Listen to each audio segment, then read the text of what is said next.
የነሱም ያለምም ሁሉ ፈጣሪ ከመቃብር ውስጥ እንደሌለ ድንጋይ አገላውጡልኝ መቃብር ከፈቱልኝ ሳይል እንደተነሳ አስረግጠው የሰበኩት እነማን ናቸው ከተባለ መላእክት ናቸው። ስለዚህ የመላእክት ስብከት እቺ ቤተክርስቲያን በአጠቃላይ ስብከቷ የማን ነው ከተባለ የመላእክት ስብከት የምትሰብክ ብቸኛዋ ቤተክርስቲያን ናት። የመላእክትና የሰው ህብረት ነው አገልግሎታችን፣ አምልኮታችን፣ እምነታችን ሁሉ በአጠቃላይ ማለት ነው። ስለዚህ የነኚህ የመላእክቱ ስብከት ከኛ ጋር ተዋህዶ መላእክት እንደው ያረጋገጡት ከጽንሰቱ እስከ እርገቱ ድረስ መላእክትን በእያንዳንዱ የመጽሐፍ ቅዱስ ክፍል እንመለከታለን። መልአክ ሲሰብክ ደግሞ ድንግል ማርያምን ከክርስቶስ ለይቶ ሰብኮ አያውቅም።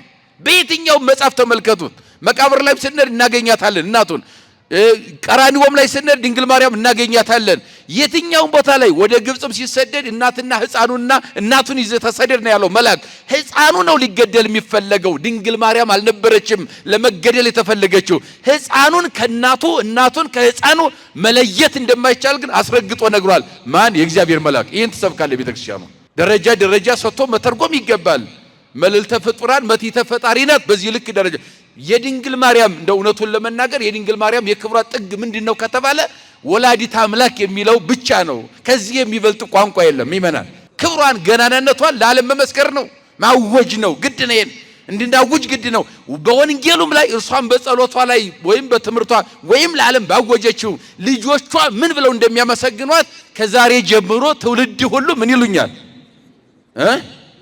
ብጽዕት ያደርጉኛል አላለችም እኮ ብጽዕት ይሉኛል ማለት ነው። የኛ ድርሻ ማድረግማ አንችልም። ማን አድርጓታል? ክብር ለመድኃኔዓለም ይሁን። መድኃኔዓለም አንድ ጊዜ ብጽዕት አድርጓታል።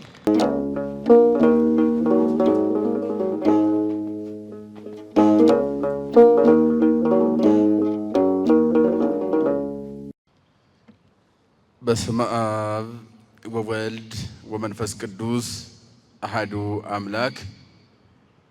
ክቡር መምህራችን ልሳነ ክርስቶስ መምህር ጳውሎስ መልክዓ ሥላሴ የዚህ ታላቅና አንጋፋ ካቴድራል ስብከተ ወንጌል ኃላፊ፣ ክቡር መምህራችን መምህር መጋቢ ሃይማኖት አብይ መኮንን የቤተ ክርስቲያናችን መምህር ወንጌል፣ ክቡር መልአከ ምሕረት መምህር አስራት ዘውዴ ቤተ ክርስቲያናችን መምህር ወንጌል፣ ክቡራን ሊቃውንተ ቤተ ክርስቲያን መምህራን፣ ቀሳውስት፣ ዲያቆናት፣ መዘምራን በየማዕረጋችሁ ለሰማይ ከዋክብትን ለምድር እጽዋትን ውበት ያደረገ እግዚአብሔር ለዚች ቅድስት ቤተክርስቲያን ውበት ያደረጋችሁ የእግዚአብሔር ቤተሰቦች የእናታችን የቅድስት ድንግል ማርያም ልጆች አባቶቻችን፣ እናቶቻችን፣ ወንድሞቻችን፣ እህቶቻችን፣ እንዲሁም ሕፃናት በኃያሉ በእግዚአብሔር ስም እንደምን ከረማችሁ?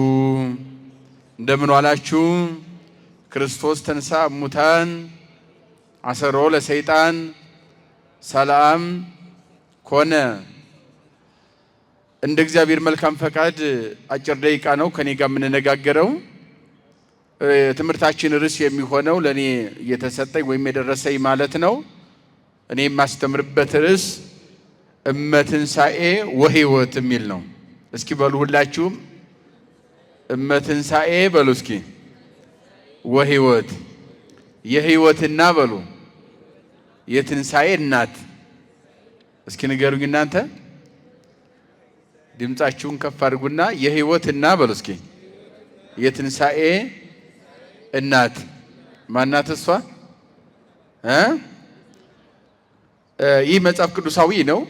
መነሻው በዚህ በዮሐንስ ወንጌል ምዕራፍ 11 ላይ የምናገኘው ነው። ቁጥር 13 ጀምሮ ስታነቡ የምታገኙት ነው። ነገረ ታሪኩ ስለ አልዓዛር ነው የሚናገረው። አልዓዛር ሁላችን የምናውቀው ከሞተ በኋላ በአራተኛው ቀን ሰማይና ምድርን የፈጠረ መድኃኔዓለም በለቢሰ ሥጋን ተዋህዶ በተዋህዶ በዚህ ምድር ላይ ተገልጦ ወቀደሳ ለሀገር በኪደተ እግር እንዲል በእግሩ እየተመላለሰ ዓለምን በሚያስተምርበት ጊዜ፣ ድዊ በሚፈውስበት፣ ለምጽ በሚያነጻበት ጊዜ፣ በዚያ ወራት፣ በዚያ ዘመን፣ በዚያን ሰዓት አልዓዛር የተባለው ወዳጁ በቢታንያ ሙቶ በነበረ ሰዓት በአራተኛው ቀን ሊያስነሳ በሄደበት ጊዜ እህቶቹ ብዙ ጥያቄ ጠይቀውታል። አንደኛ በዚህ ብትኖር ወንድማችን የምትወደው አልዓዛር የሚወድህ አልዓዛር አይታመምም ነበር፣ አይሞትም ነበር የሚል ጥያቄ ነበረ። ጌታችንም ደግሞ ካለመኖር ወደ መኖር አንጥቶ የፈጠረው እሱ እንደሆነ እንደገናም ደግሞ ሲታመምም በኢየሩሳሌም ቢሆንም ከዚያው ቅርብ ነው። መቼም ኢየሩሳሌምና የቢታንያ ልዩነት የእግዚአብሔር በዚህ መካከል የእግዚአብሔርን አያውቅም ያውቃል ተብሎ የሚገደብ ዕውቀት ስለሌለው እግዚአብሔር በሰማይ በልልና ሆኖ መቀመቃት አየራትን ሁሉ የሚቆጣጠር ከዓለም ውጭ ያለ ከሱ ውጭ የሆነ ግን ዓለም የሌለ ዓለምን በቁጥጥሩ የያዘ ሁሉ ያሰበውን አይደለም ቀርቶ ያላሰብነው ሁሉ ጠንቅቆ የሚያውቅ አምላክ ባላዛር ምክንያት ይህን ሲጠይቁት አላዛር አንደኛ አንቀላፍቷል እንጂ አልሞተም። ምን አላለም? ሞት በእግዚአብሔር ዘንድ እንቅልፍ ነው ማለት ነው። ምክንያቱም ማታ ተኝተን ጧት እንደምንነሳ ዛሬ ነፍሳችን ከስጋ ብትለይም ነገ መልሰን እንደምንነሳ አስረግጦ የትንሣኤን ጉዳይ በዚህ ይነግረናል። በነገራችን ላይ ሚስጥረ ትንሣኤ ሰፊ ነው። ሲተነተን ሲረቀቅ በጣም እጅግ በረቀቀ ሁኔታ ሊቃውንት በተለያየ ዘይቤ ተርጉመውታል። አንዱ የትንሣኤ ትምህርት ማረጋገጫ ምሳሌያዊ ትምህርቱ ምንድነው ከተባለ ማታ ተኝቶ ጧት መነሳት ነው። እየሰማችሁ ነው? ምንድነው? ማታ ተኝቶ ጧት መነሳት የምን ምሳሌ ነው? ትንሣኤ በዚህ ይረጋገጣል። ትንሣኤ ቀጥታ ግዛዊ ቋንቋውን ስንተረጉመው ተነሳ ነው። ወድቆም የተነሳ ሰው ተነሳ ይባላል። በዚህ ቋንቋ ከሄድ ወድቆ የተነሳ ሰው ተነሳ ይባላል። አውድ አለው በእያንዳንዱ ሲተነተን ሲተረጎም ትንሣኤ ስለተባለ እንደ ወድቆ የተነሳም ሰው ተነሳ ይባላል። ይህም በትንሣኤ ይባላል። እንደገናም ደግሞ በኃጢአት አረንቋ ውስጥ የነበረ ሰው ደግሞ ንስሐ ሲገባ ተነሳ ይባላል። ከኃጢአት አረንቋ በንስሐ ትንሣኤ ተነሳ ይባላል። በሶስተኛ ደረጃ ሙቶ የተነሳው ሰው ተነሳ ይባላል። ይሄ በየዘርፉ በየብልቱ ይተረጎማል። መጻሕፍት እንደዚያ ነው የሚተረጎሙት። ሁሉን ለአንድ ነገር አንሰጠውም፣ ግን ደረጃ ሰጥተን እንተረጉመዋለን ማለት ነው። ከዚህ አንፃር አሁን ትንሣኤ ደግሞ ወደ ሚስጥር ወስደን ደግሞ ትንሣኤን በሌላ ከግሱ ውጪ ደግሞ ትንሣኤ በሚስጥር ሲተረጎም ደግሞ ትንሣኤ ብሂል እምድረ ሞት ዘሃሎ ሕይወት ነው። ኤራቅሊስ ሊቁ ሲናገር እስኪ በሉ ትንሣኤ ማለት በሉ እስኪ ከሞት በኋላ ያለ ሕይወት ማለት ነው። እስኪ ተርጉሙት በሉት እስኪ ትንሣኤ ማለት በሉ እስኪ ከሞት በኋላ ያለ ሕይወት ማለት ነው። አያችሁት? በመቃብር ዓለም ያልፋል፣ ግድ ነው። በመቃብር የማያልፍ የለም። ሰማይና ምድርን የፈጠረው የዓለማት ፈጣሪ በመቃብር 3 ቀን አድሮ በመቃብር አልፎ ተነስቷል። ያ በኩራችን ነው ክርስቶስ። እሱን አብነት አድርገን እንደምንነሳ ማስረገጫው አንዱ የክርስቶስ ትንሣኤ ነው። ለኛ የሕይወት ትንሣኤ ለመነሳታችን እሱ በኩራት ሞቶ ተነስቷል ብሏል። ሐዋርያውም ቅዱስ ጳውሎስ እንደተናገረው ማለት ነው። ስለዚህ ትንሣኤ ማለት ከሞት በኋላ ያለ ሕይወት ነው ሲባል ሁሉም በመቃብር ያልፋል፣ ግን ትንሣኤ አለ። ዋናው ጥንቃቄው በዚህ ምድር ላይ ስንኖር መልካም ስራን መስራት ያለብን እምነታችን ጠንቅቀን አውቀን ተረድተን መኖር ያለብን በልክና በመጠን ሰፍሮና ቆጥሮ ሃይማኖቱን ስርዓቱን ጠንቅቆ አውቆ መኖር የሚጠቅመው የደይን ትንሣኤ ወይም የመከራ ትንሣኤ ስላለ ከዚያ ለመዳን የሕይወት ትንሣኤ ለመነሳት ነው። ስለዚህ ትንሣኤ ከሞት በኋላ ያለ ሕይወት ማለት ነው። ያ ማለት ደግሞ በዚህ ምድር ላይ ማግባት፣ መጋባት፣ መውለድ፣ መዋለድ፣ መድከም፣ መበርታት፣ እንደገና መታመም፣ መዳን፣ መራብ፣ መጠማት፣ መራቆት፣ መልበስ የመሳሰለውን ነገር ይሄ ዓለም ያስተናግዳል። በዚህ ምህዋር ውስጥ የኛ ሕይወት ይንቀሳቀሳል፣ ይኖራል። ከዚያኛው ከመቃብር በኋላ ያለው ትንሣኤ በኋላ ያለው ሕይወት ግን ይህን ሁሉ መቃብር ስር አራግፈን ጥለነው ብርሃን ለብሶ ያለ ምግብ ቅዱስ ቅዱስ እያሉ እግዚአብሔርን እያመሰገኑ በእግዚአብሔር መንግሥት መኖር ነው። ዋናው መሰረታዊ ነገር ትንሣኤ ትርጓሜው ከሞት በኋላ ያለ ምንድን ነው? አረ ንገሩኝ። ከሞት በኋላ ያለ ምንድን ነው? ሕይወት ነው ያለ። አያችሁ። ስለዚህ ከሞት በኋላ ያለ ሕይወት መሆኑን ትንሣኤን ማን አረጋገጠ? የድንግል ማርያም ልጅ መድኃኔዓለም። አያችሁ። ስለዚህ አሁን ስለ ድንግል ማርያምም ክብር ስንናገር ከትንሣኤው ጋር ድንግል ማርያም እናያት። በዚህ መንገድ ድንግል ማርያም ባጭሩ እንይና እንጨርሳለን። አንደኛ የሕይወትና የትንሣኤ እናት ናት ድንግል ማርያም። ምንድን ናት? እስኪ በሉ ሴቶች፣ የሕይወትና የትንሣኤ እናት ናት። ሕይወት ማን ነው? ንገሩኝ። ማን ነው? ክርስቶስ። እሺ፣ ትንሣኤ ማን ነው? ሕይወት ነው። ያው ትንሣኤና ሕይወት ያው የተለያየ ነው፣ የተያያዘ ነው። የተለያየ አይደለም፣ አንድ ነው ትርጉሙ። ስለዚህ ትንሣኤ እኔ ነኝ ብሎ አልዓዛርን አስነሳ። ሕይወት እኔ ነኝ ብሎ ለአልዓዛርም ሕይወት ሰጠው። ሕይወትንና ትንሣኤን ማን ወለደው ሲባል ድንግል ማርያም ናት። አያችሁ። የሕይወትና እናት ድንግል ማርያም ያልነው ለዚህ ነው። የትንሣኤም እናት ናት። መጻሕፍትን ስንተረጉማቸው እኔ ሰላማችሁ ነኝ ይላል መጽሐፍ ቅዱስ። ማን ነው ሰላማችን? ሰላምን ማን ወለደው? አረ ንገሪ፣ ማን ወለደው? እኔ የዓለም ብርሃን ነኝ ይላል መድኃኔዓለም። ያንን ብርሃን ማን ወለደው? ብርሃን ሲባል እኮ ጠፈርና ደፈር የሚከለክለው የዚህ ዓለም ብርሃን አይደለም። ወይም ከዕለተ እሁድ አንጥቶ በጠፈር ላይ ረቡዕ ካሰማራቸው በኋላ በሰሌዳቸው ላይ የተሞላ ብርሃን አይደለም። ወይም ይሄ የዚህ ዓለም ጨለማ የሚጋርደው ብርሃን አይደለም። ዋልቦ ጽልመት ውስተ መክፈልታቲሁ እስመ ጸዳለ ብርሃን ይሰርቅ ይላል።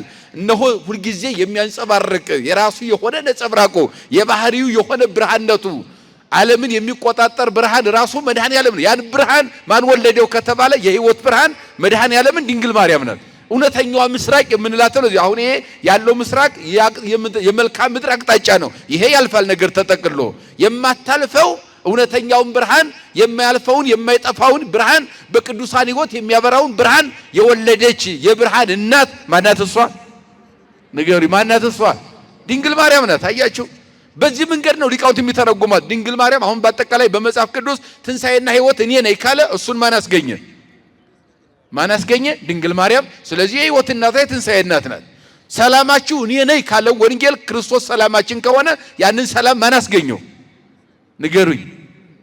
ብርሃን እኔ ነኝ የዓለም ብርሃን ካለ አያችሁ፣ በደረቅ ግንባር አይን የፈጠረ ወይም ያበራ ዕውርን ያበራ ከእናቱ ማኅፀን ጀምሮ የታወረን አብርቶ የዓለም ብርሃን እኔ ነኝ ብሎ በምራቁ እንትፍ ብሎ ምድር ላይ ጭቃን አብክቶ ያንንም ወስዶ ግንባር ላይ ቀብቶ በደረቅ ግንባር አይንን የፈጠረ እኔ ነኝ የዓለም ብርሃን ያለ ያንን ብርሃን ማን ወለደው?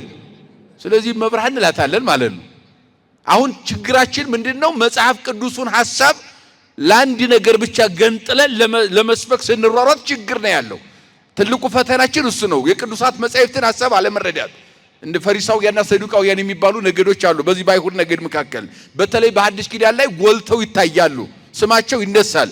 የጎሉት በመልካም ነገር አይደለም፣ በክፉ ነገር ነው፣ በተቃውሞ ነው፣ በክስ ነው። በዚህ መጥፎ ስራው አንዳንዱ ሰው በመጥፎ ስራ የሚጎላል። ስለዚህ እነኚህ ሰዎች ያኛው እምድረ ሐለፈ ሰብእ አልቦቱ ትንሣኤ ሰው ከሞተ በኋላ ትንሣኤ የሚባል ነገር የለም ብሎ የተነሳ ይህን ፍልስፍና የያዘ ሳዶቅ የሚባል ሰው ነው። ሰው ከሞተ በኋላ አይነሳም፣ ትቢያ ሆኖ መሬት ጋር ይቀራል ብለው የሚያምኑ ሰዎች ሁሉ ሰዱቃውያን ይባላሉ። ክርስቶስን በአንድ ወቅት በዚህ በማቴዎስ ወንጌል ምዕራፍ 22 ቁጥር 23 ጀምሮ ስታነቡ እነኚህ ሰዱቃውያን መጥተው ጠየቁ። ትንሣኤ ሙታን አለ ብለህ አንተ ታስተምራለህ፣ እኛ ደግሞ ትንሣኤ ሙታን የለም ብለን ነው የምናስተምረው። የሳዶቅ ተከታዮች ነን። ስለዚህ ትንሣኤ ሙታን አለ የምትል ከሆነ ጥያቄ አለ፣ ለጥያቄያችን መልስ ስጠንና እንመንብህ አሉት። ትምህርት እንድናምንበት አሉት። ጠይቁኝ አላቸው ክርስቶስ። ሲጠይቁ ምን አሉ መሰላቸው? ሰው ከሞተ በኋላ ይነሳል ብለህ አንተ ታስተምራለህ፣ የኛ ትምህርታችን ደግሞ ሰው አይነሳም ነው። ይነሳል ይህን ያልንበት የኛ ምክንያት አለን። አንተ ሰው ይነሳል ካልክ በትንሣኤ እንደገና መልሶ ሰው ከሙታን ተለይቶ የሚነሳ ከሆነ ወይም ከሞት በኋላ ሌላ ሕይወት አለ ብለህ የምታስተምር ከሆነ ወሐለወ ታቲ ብእሲት በአብየነ በእኛ ዘንድ አንዲት ሴት አለች። ምን አለች? በእኛ ዘንድ አንዲት ሴት አለች። በእኛ ሰፈር፣ በእኛ መንደር፣ በእኛ ከተማ ተወልዳ ያደገች ናት፣ እናውቃታለን። አቅመ ሔዋን ባደረሰች ጊዜ አቅመ አዳም ላደረሰው እንዲያጋቧት። ስለዚህ ዘር ይተኩ ዘንድ ነውና ጋብቻ የተሰጠው ከእግዚአብሔር የተሰጠ ጸጋ ነውና ልጅ ሳይወልዱ ወይም ዘር ሳይተኩ ባሏ ሞተባት። ከዚያ በኋላ በእኛ ሕግ ደግሞ ታላቅ ወንድሙ ልጅ ሳይወልድ ከሞተ ታናሹ እሷን አግብቶ ለወንድሙ ዘር ይተካለት የሚል ሕግ አለንና ታናሹ አገባት። ያም ሳይወልድ ሞተ። እስከ 7 ሆማው ሰብዋ። በዚህ መንገድ 7 ሰው አገባት። 7ቱም ሳይወልዱ ሞቱ። ወድረ ኩሎሙ ዛቲ ሞተ ዛቲ በሴት ሞት አይቀርምና ውሎ ከቤት ኑሮ ከሞት እንዲሉ አይቀርምና ያችም ሴት ሞተ ይችላል። ስንት ወንድ አገባት ግን ምን አልወለዱም። በኋላ ማን ሞተ? ምን አይቀርምና ሞት አይቀርም። በመቃብር ማለፍ ግድ ነው ለአዳም ዘር ብያቸዋለሁ። ራሱ በመቃብር አልፏል። እሱ ያለፈበት መቃብር እኛ እናልፍበታለን። እናቱ ድንግል ማርያም በመቃብር አልፋለች። ዛሬ መንግስተ ሰማያት ነው ያለችው ስድል በመቃብር አልፋ ነው። ስለዚህ ይሄ ለሰው ልጆች የተሰጠ አንዱ ጸጋ ነው። በዚህ የማያልፍ የለም። ይህ ካልታለፈ በመቃብር ሳያልፉ አያችሁ፣ በመቃብር ሳያልፉ ያ ህይወት የለም ማለት ነው። ስለዚህ ሙታን ትንሣኤ ሙታን አለ ብለህ አንተ የምታስተምር ከሆነ በትንሣኤ ጊዜ ለማንኛው ሚስት ትሆናለች? ጥያቄው ነው። አያችሁት? ስንት ሰው አግብቷታል?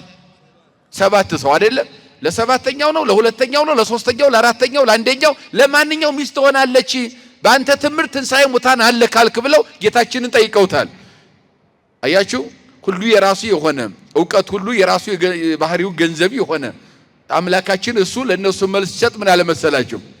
እንደው እምድረ ትንሣኤ ከትንሣኤ በኋላ ሰው ወይም ከሙቶ ከተነሳ በኋላ በሕይወት ዓለም እያወስቡ ወይቷሰቡ አያገቡም አይጋቡም አይወልዱም አይዋለዱም ወይ ከውኑ ኩሎሙ ከመ መላእክተ እግዚአብሔር ሁሉም እንደ እግዚአብሔር መላእክት ብርሃን ለብሰው ቅዱስ ቅዱስ እያሉ መኖር ብቻ ነው የዚህ ዓለም ጣጣ የለም አላቸው። ለነኛ የተሰጠ ትምህርት ነው። ስለዚህ ትንሣኤ ምንድነው ከተባለ በሚስጥር ሲተረጎም ከሞት በኋላ ያለ ምንድነው? ምን እርሻ ቁፋሮ ንግድ ኪሳራ ትርፍ ይሄ ነገር ካለማ ምን ይሰራል ትንሣኤ? ከዚህ ሁሉ ነፃ አውጥቶን ነው እሱ የተነሳው እኮ። የምንኖረው የሕይወት ዓለም ነው። ረሃብ የለም ጥም የለም። ባይለጸጋ ድሃ የሚባል አንድ እረኛ ነው ክርስቶስ። አንድ መንጋ ይሆናል ዓለም ማለት ነው። በዚያ በሕይወት ዓለም ብርሃን ለብሶ ቅዱስ ቅዱስ እያሉ የሚኖርበት የእግዚአብሔር መንግስት ነው ትንሣኤ ማለት። ያንን ማድረግ ይህንን ሁሉ የሰጠ የዚህ ሁሉ ባለቤት ከማን ተገኘ ሲባል ከድንግል ማርያም። ከማን የተገኘው? ከማን ተገኘ? ከድንግል ማርያም። ሌላው ይሄ ብቻ አይደለም። የሕይወትና የትንሣኤ እናት ብቻ አይደለችም ድንግል ማርያም። እውነቱን ለመናገር ትንሣኤ ክርስቶስ ተነሳ ስንል አራቱም ወንጌላውያን በመጨረሻ ምዕራፋቸው ላይ ጽፈዋል። የመጨረሻ ምዕራፉን አንብቡት፣ ለሱ ጊዜ አንፈጅ። አራቱም ወንጌላውያን በመጨረሻ ምዕራፋቸው የጌታን ትንሣኤ ጽፈዋል። አንስትም እነዚህ ቅዱሳት እናቶቻችንም ወደ ትንሣኤውን በመቃብር ሂደው እንዳዩ እንደገና ሁለቱ ሐዋርያት ሁለቱ ወንጌላውያን ሲጽፉ ሁለት መላእክት ነጫጭ ልብስ ለብሰው መቃብር ላይ እንደነበሩ ድንጋይ እንዳገላበጡና በዚያ ውስጥ እንደሌለ ስለ ክርስቶስ እንደመሰከሩ ሁለቱ ወንጌላውያን ደግሞ አንዳንድ መልአክ ነጭ ልብስ ለብሶ ከዚያ እንደተገኘና ድንጋይ አገላብጦ በዚያው እነሳለሁ እንዳለ ተነስቷል በዚህ የለም ብሎ መቃብር ውስጥ እንደሌለ አስረግጦላቸዋል። አሁን ይህንን እንተወውና ጌታችን የተነሳው ሌሊት 10 ሰዓት ነው። አቃሉ ጋናችሁ ስንት ሰዓት? 10 ሰዓት ነው። ይሄ ቅዳሴው ወደ 6 ሰዓት የመጣው በቀኖና ሲኖዶስ ነው። አሁን የኛ ሲኖዶስ ሲወሰነው በወንጌላውያን በትርጓሜ ቋሚ ትምህርት የቤተክርስቲያኗ ትምህርት ግን የተወለደውም የተጠመቀውም የተነሳውም 10 ሰዓት ነው ሌሊት። ትምህርቱ ይሄ ነው። ግን በኋላ የሚያከፍሉ አባቶች 2-3 ቀንም የሚያከፍሉ ስላሉ ስለዚህ በቤተ መቅደሱ በቅዳሴ ሰዓት እየወደቁ ሌላም ችግር እየደረሰባቸው ስለሆነ ቅዳሴውን ወደ መንፈቀ ሌሊት እናድርገው ብለው መንፈቀ ሌሊት አድርገውታል ማለት ነው። የተነሳው ግን ስንት ሰዓት ነው? 10 ሰዓት ነው። ተነሳ ስንል ማለት ነው እውነቱን ለመናገር በተዘጋ መቃብር ተነሳ ነው የሚለው መጽሐፍ። በምን ምን ባለ መቃብር? አዎ በከመያርሃወት። እስኪ በተዘጋ መቃብር ተነሳ ስንል ማን ይመሰላል? እውነቱን ለመናገር ከዚያ በፊት ለዚህ ለመቃብር ምሳሌ የሚሆን ነገር የለም። ትልቅ ድንጋይ አድርገውበታል። ማንም ሰው ሊያንቀሳቀሰው የማይችል አይሁድ ገጥመውታል። ያ ብቻ አይደለም፣ ብዙ መቃብር የሚጠብቅ ብዙ ሰራዊት አሰማርተዋል፣ ጦር አስታጥቀዋል። ነገር ግን በጦር ብዛት የክርስቶስ ትንሣኤ ማቆም አይቻልም።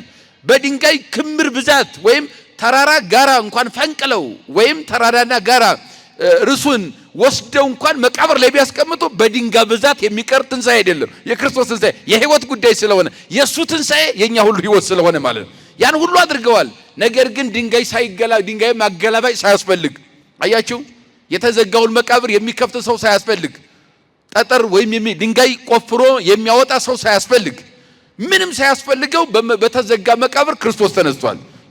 በተዘጋ በከመያርሃው ማይተመ ድንግልናሃ ለወላዲቱ በልደቱ ሊቁ ሲናገር ምን አለ? ሄሬኔዎስ የተባለው ሊቅ ነው። የኤዶም ኤጲስቆጶስ ነውና ምን አለ?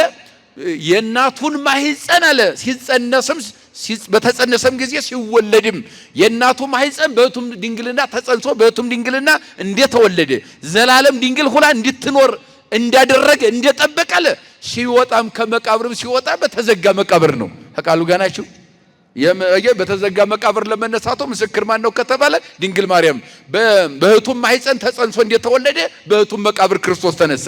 ይህንን ነው ሊቃውንት የሚናገር። ስለዚህ ድንግል ማርያም ለዚህ ማብነት ነው። የድንግል ማርያም በድንግልና ጸንሳ በድንግልና አምላክን ወልዳ ዘላለማዊ ድንግል ለመሆኗ ምሳሌ የክርስቶስን መቃብር ተርጉመውታል ሊቃውንቱ። እንደዚሁ መቃብሩም ተዘግቷል። በተዘጋ መቃብር ክርስቶስ ግን ተነስቷል። መልአክ ድንጋይ አገላበጠ። ለምን መልአኩ ድንጋዩን አገላበጠው የሚለውን ስንተረኩ አንዳንዱ ሰው መልአኩ ድንጋዩን ሲያገላብጥ ክርስቶስ የተነሳ ይመስለዋል። መልአክ ድንጋይ ያገላበጠው ጧት 11 ሰዓት ወይም 12 ሰዓት ላይ ነው። ጌታችን የተነሳው ሌሊት 10 ሰዓት ላይ ነው። ለምን መልአኩ ድንጋዩን አገላበጠ? ሴቶች ሁሉ ሽቱ ይዘው ለንጉሠ ነገሥት ለክርስቶስ የሚገባ ባይሆንም እንኳን ባይመጥነውም ለነገስታት ለነዳዊት ለሰሎሞን የሚገባ ሽቱ በሕጋቸውና በሥርዓታቸው ለተከበሩና ለነገስታት ሰዎች በሶስተኛው ቀን ሂዶ ሽቱ ማርከፍከፍ ልማድ ስለነበረ ደግሞም የነገስታት ሁሉ ንጉሥ የሆነው ክርስቶስ አምላካቸው እነሳለሁ እንዳለ እንደሚነሳ እርግጠኞች ስለነበሩ እየገሰገሱ ሄዱ። እነሱም ወደ መቃብር ሲሄዱ በመቃብር ውስጥ የለም አለ መልአኩ። እነሱ ድንጋይ ማገላበጥ አልተጠበቀባቸውም። መልአኩ ድንጋዩን አገላበጠና ድንጋዩ ላይ ተቀምጦ እነሳለሁ እንዳለ ተነስቷል እንጂ በዚህ የለም አለ። አያችሁ፣ በዚህ የለም አለ። ስለዚህ ይህንን ድንጋይን አንሱልኝ ሳይል መቃብር ክፈቱልኝ ሳይል መግነዝ ፍቱልኝ ሳይል በስልጣኑ የተነሳውን የትንሳኤውን ባለቤት ለዓለም ሁሉ እሱ ተነስቶ ሕይወት እንደሆነ እንዲሁም ደግሞ የኛ ሕይወት በሱ ትንሳኤን የተረጋገጠ ትንሳኤና ሕይወትን ማን ወለደው ለሚለው መልሱ ማን ነው? መልሱ ማን ነው? ድንግል ማርያም። መልሱ ይሄ ነው። ስለዚህ ስለ ትንሳኤው ሲነገርም ድንግል ማርያም አትዘነጋም። ስለ ልደቱ ሲነገርም በነገራችን ላይ በእያንዳንዱ በጽንሰትም በብስራተ መልአክ ነው። መልአክ ጽንሰቱን ሰብኳል። ሲወለድም ደግሞ ስብሐተ እግዚአብሔር በሰማያት በሰማይና በምድር ምስጋና እንደሚገባው መላእክት ለዚያውም እረኞችን ጨምረው የሰውም ደስታና ሐሴት እንደሆነ በቤተልሔም ቅዳሴ መላእክት ተሰምቷል። ከዚያም ላይ ልደቱም ላይ መላእክት አልተለዩም። ስደቱም ላይ መልአክ አብሮ ነበረ። በግብጽም ሀገር ለዮሴፍ ተገልጾለታል በህልም እንዲሁም በናዝሬት ገሊላ ተገልጾለታል። ከዚያም በኋላ በሊቶስጥራ ጫካም ከመጸለዩ በፊት በገዳመ ቆሮንቶስም መላእክት ይላላኩት ያገለግሉት ነበረ። በፈለቀ ቄድሮስም በጸሎት ባለበት ሰዓት ሐዋርያትን ሲያስተምር በዚያም ነበሩ። ቀራንዮም ጌታችን ሲሰቀል መላእክት እዚያው ነበሩ። እንደ ቅጠል ረግፈው ከመስቀሉ ስር ቅዱስ ቅዱስ እያሉ በብርሃን ጽዋ ደሙን ይቀዱ ነበረ። በአንጻሩ እንደገና ትንሳኤውም ላይ ስንሄድ ደግሞ መቃብር ውስጥ እንደሌለ የነሱም የዓለምም ሁሉ ፈጣሪ ከመቃብር ውስጥ እንደሌለ ድንጋይ አገላብጡልኝ መቃብር ክፈቱልኝ ሳይል እንደተነሳ አስረግጠው የሰበኩት እነማን ናቸው ከተባለ መላእክት ናቸው። ስለዚህ የመላእክት ስብከት እቺ ቤተክርስቲያን በአጠቃላይ ስብከቷ የማን ነው ከተባለ የመላእክት ስብከት የምትሰብክ ብቸኛዋ ቤተክርስቲያን ናት። ተቃሉ ጋር ናችሁ። ስብከታችን የማን ነው? የመላእክትና የሰው ህብረት ነው። አገልግሎታችን፣ አምልኮታችን፣ እምነታችን ሁሉ በአጠቃላይ ማለት ነው። ስለዚህ የነኚህ የመላእክቱ ስብከት ከኛ ጋር ተዋደ መላእክት እንደው ያረጋገጡት ከጽንሰቱ እስከ እርገቱ ድረስ መላእክትን በእያንዳንዱ የመጽሐፍ ቅዱስ ክፍል እንመለከታለን። ያን አብነት አድርገን እኛ እንሰብካለን። ለዚህ ነው ኢትዮጵያዊት ኦርቶዶክስ ተዋሕዶ ቤተክርስቲያን መልአክ ሲሰብክ ደግሞ ድንግል ማርያምን ከክርስቶስ ለይቶ ሰብኮ አያውቅም።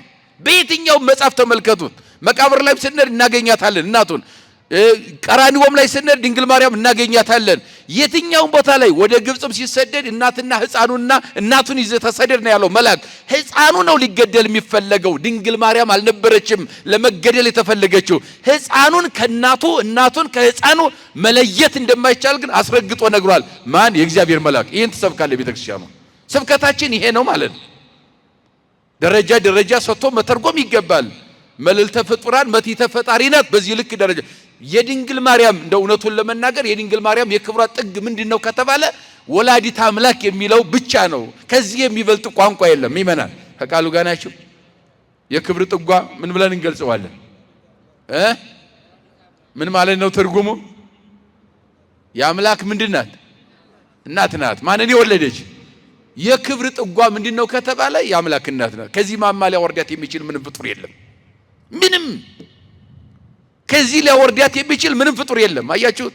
ወደደም ጠላም ዓለም ድንግል ማርያምን ማክበርም ማዋረድም አይችልም። በነገራችን ላይ እኛም ብጽዕት እያል መመስከር ነው የምንችለው ክብሯን እንጂ መጨመር አንችልም። ክብር አንድ ጊዜ ማን አክብሯታል? ክብር ለእናታችን ለድንግል ማርያም ይሁን። በእውነት መለኮት አክብሯታል። እግዚአብሔር አክብሯታል። አንድ ጊዜ አያችሁ፣ እግዚአብሔር ያከበረውን ማንም ምን አይልም። ሊቃውንት ምን አሉ መተርጉማን? ማርያም ሆይ ስለዚህ ነገር እንወድሻለን እናፈቅርሻለን። ምክንያቱም የጽድቅ መብልንና የጽድቅ መጠጥን ምን ብለሽልናልና ወልደሽልናልና አሉና እናከብርሻለን። እንዴት ይላል አባ ሕርያቆስ? ፍጡር ድንግል ማርያምን ማክበር ይችላልን? አይችልም አሉ። ታዲያ ምን ማለቱ ነው ሊቁ እንደዚያ የገለጠው ቢባል ክብርሽን፣ ገናናነትሽን፣ ዝናሽን ለዓለም ሁሉ ስንናገር ስንመሰክር እንኖራለን ነው። የኛ ድርሻ መመስከር ነው። ክብሯን ምን ማለት ነው? ክብሯን ገናናነቷን ለዓለም መመስከር ነው፣ ማወጅ ነው። ግድ ነው። እንድናውጅ ግድ ነው። በወንጌሉም ላይ እርሷን በጸሎቷ ላይ ወይም በትምህርቷ ወይም ለዓለም ባወጀችው ልጆቿ ምን ብለው እንደሚያመሰግኗት ከዛሬ ጀምሮ ትውልድ ሁሉ ምን ይሉኛል? ብጽዕት ያደርጉኛል አላለችም እኮ ብጽዕት ይሉኛል ማለት ነው። የኛ ድርሻ ማድረግማ አንችልም። ማን አድርጓታል? ክብር ለመድኃኔዓለም ይሁን። መድኃኔዓለም አንድ ጊዜ ብጽዕት አድርጓታል። እዚህ ላይ መጨመር መቀነስ አይቻልም። ብጽዕት እያሉኝ ይኖራሉ ነው። ከዚህ እስከ ገነት ከገነትም በኋላ እስከ መንግሥተ ሰማያት ድረስ ትውልድ ሁሉ ብጽዕት እያላት ድንግል ማርያም ትኖራለች። ለምን ከተባለ የትንሣኤና የሕይወት የሰላም የፍቅር የርኅራኄ የቸርነት የብርሃን እናት ስለሆነች ምን ስለሆነች? አዎ የሕይወትና የትንሣኤ ምንድናት? እናታችን እናት ናት። ይሄ የአባቶቻችን ትምህርት ነው። መጽሐፍ ቅዱሳዊ ስለሆነ የመከረን የገሰጸን ያስተማረን የሰራዊት ጌታ እግዚአብሔር አምላካችን ከፀሐይ መውጫ እስከ ፀሐይ መግቢያ በፍጥረታት ሁሉ አንደበት ስሙ የተመሰገነ ይሁን። የእናታችን የንጽሕተ ንጹሐን የቅድስተ ቅዱሳን የወላዲተ አምላክ የድንግል ማርያም አማላጅነት እናትነት ጣዕም ፍቅር በሁላችን ላይ ይደርብን፣ አይለየን፣ ይቆየን። ሊቀ ሊቃውንትን ቃለ ሕይወት ያሰማልን። ድንቅ ትምህርት ነው ያስተማሩት።